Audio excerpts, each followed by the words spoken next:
สบายดีมื้อนี้ก็มากินหมักม่วงพี่น้องหมักม่วงน้อยหมักม่วงน้อยซื้อมา2เทื่อพี่น้องซื้อมาละ2เทื่อแพงกินมานำทาง กินมานำทางเบิดเกลี้ยงพี่น้องขับรถมาทำทางก็เงานอนเลิกงานมาไปเวะตลาดพี่น้องซื้อบักม่วงหน่อยมาแพงซื้อมาน้อย18 ดอลพี่น้องเบิดน้ำทางไปซื้อมาใหม่อีกกลับมาเบิ่งเบิดอีกยังน้อยเดียวพี่น้องมากินบักม่วงนำกันพี่น้องไปซื้อบักม่วง2เทื่อละ8 ดอล2 8 16 ได้เน็ตเดียวพี่น้อง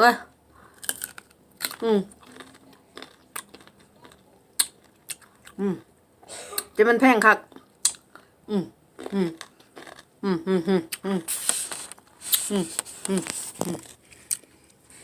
ได้มาซ้ำนี่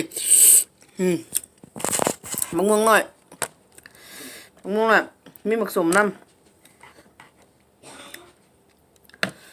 เจียวปลาแดกใส่ปลาแดกเจียวปลาแดก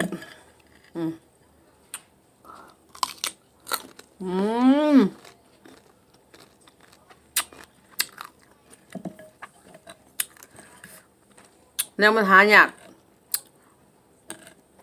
แนวหายากแห้งแพงแห้งแซ่บมะม่วงหน่อยกรอบ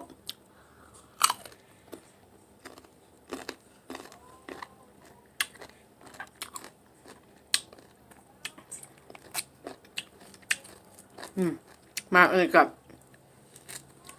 ไปซื้อหอมเลยหน่วยน้อยมัน หน่วยน้อยมันหวานมาถึงหน่วยใหญ่ผสม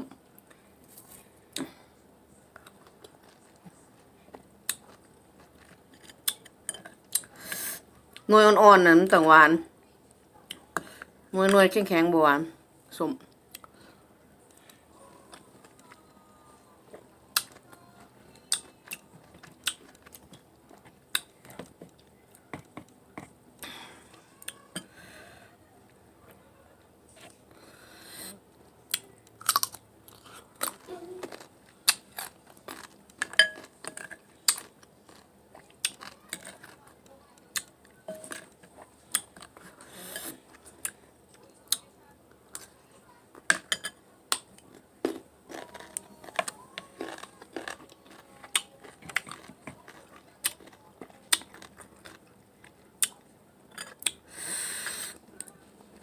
little sour mango you guys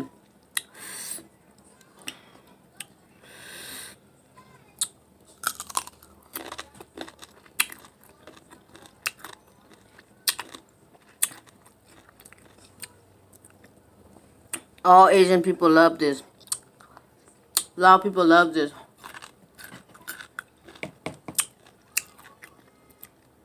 sour crispy baby mango with spicy salty sauce. Get rid of your cold.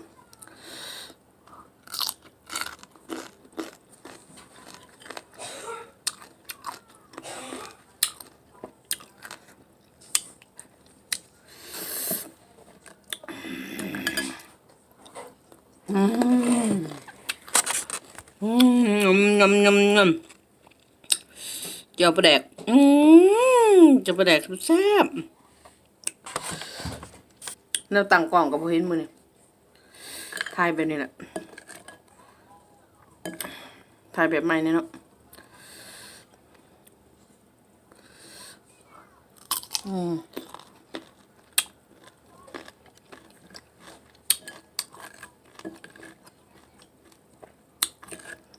มันขึ้นเนี่ยกินไปรอบหนึ่งแล้ว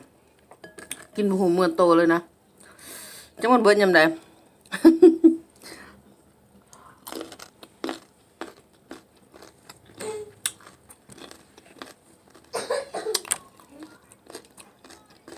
แซ่บคัก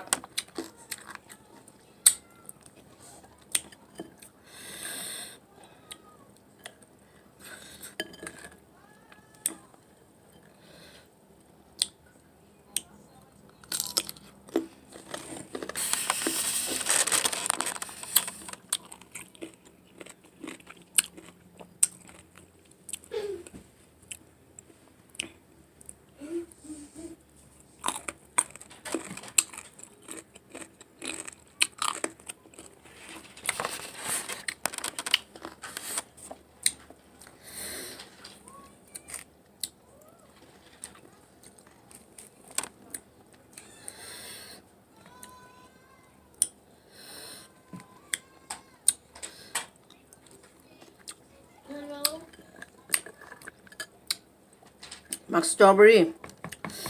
มักเกี่ยงกับบ่แพงสตรอเบอรี่มักเกี่ยงมักอีหยังกับบ่แพงสมักม่วงน้อยแพงมักม่วงน้อยนี่แพง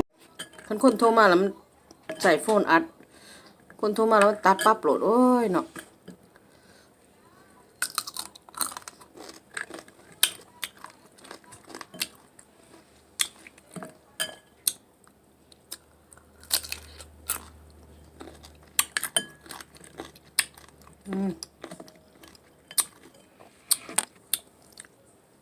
สิได้บ่มีขากล่องตังคักๆมื้อนี้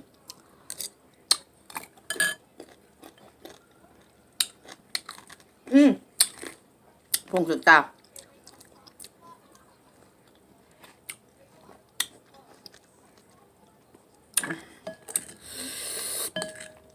คักหลาย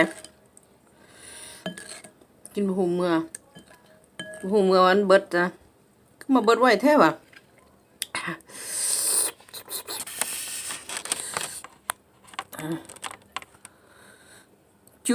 juicy spicy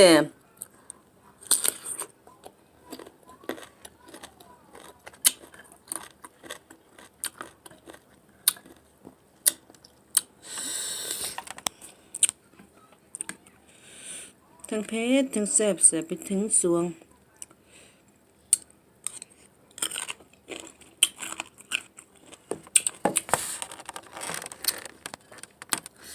ยังบ่แล้วพี่น้องซื้อมาอีกว่ะมันแซ่บหลายซื้อมากินรอบ2คักๆ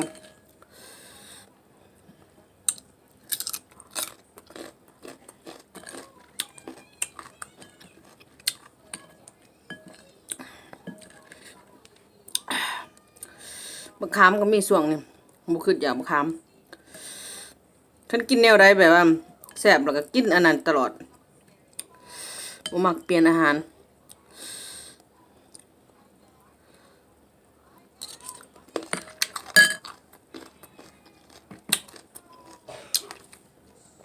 แซ่น้ำมันจังกรอบ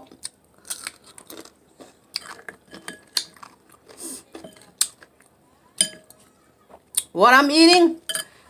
eating little sour mango, you guys, with a spicy sauce,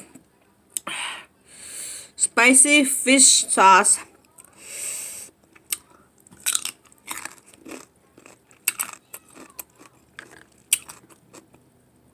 Sour and crunchy, spicy and salty, sweet, everything.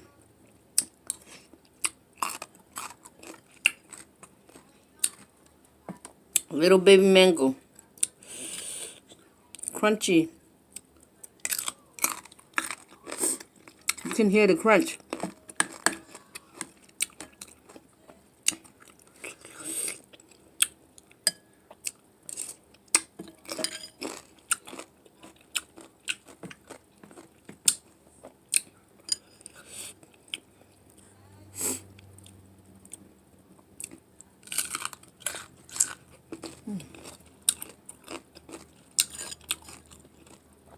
กินให้มันสมใจอยาก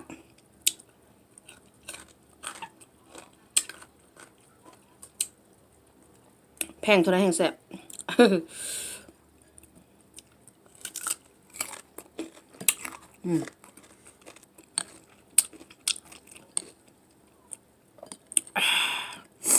มื้อนี้ไปตลาดซื้อของกินหลินหลายซื้อของปลาบึกแห้งมากินน้ำเนาะได้ปลาบึกแห้งแล้วก็ได้บักม่วงน้อยโอ้ขับรถมานำทางไปแวะตลาดหลายตลาดไว้จนค่ำมาฮอดเฮือนเบิดเลยบักม่วงทงหนึ่ง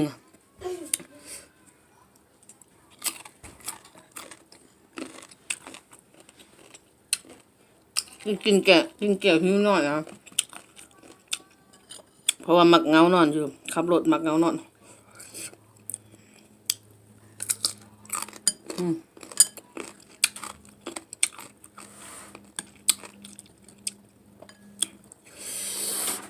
บ้านเฮาบ่อึดได้ดอกม่วงกินทิมกินทุมอยู่นี่แพงขนาดนั้น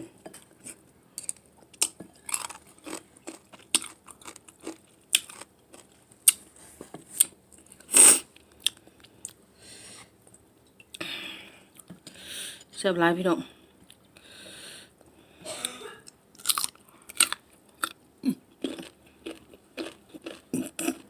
เห็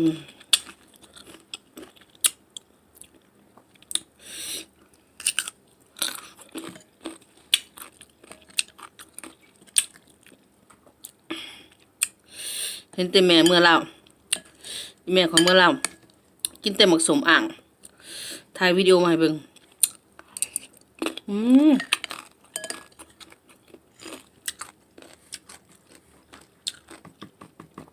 อยู่นี่ก็กินคือกันแพงกับยาซื้อกินอยากได้เนาะ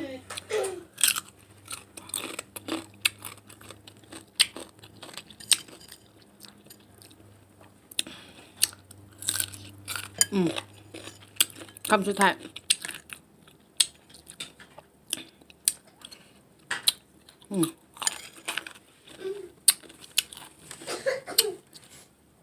สกินมาเกี่ยงต่อ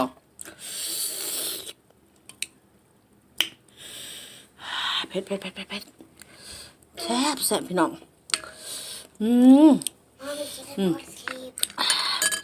โอเคไปก่อนพี่น้องจมูกแตกหมูกแตนแหละไปก่อนมาทักทายเนาะกินหมึกสมบ๊ายบาย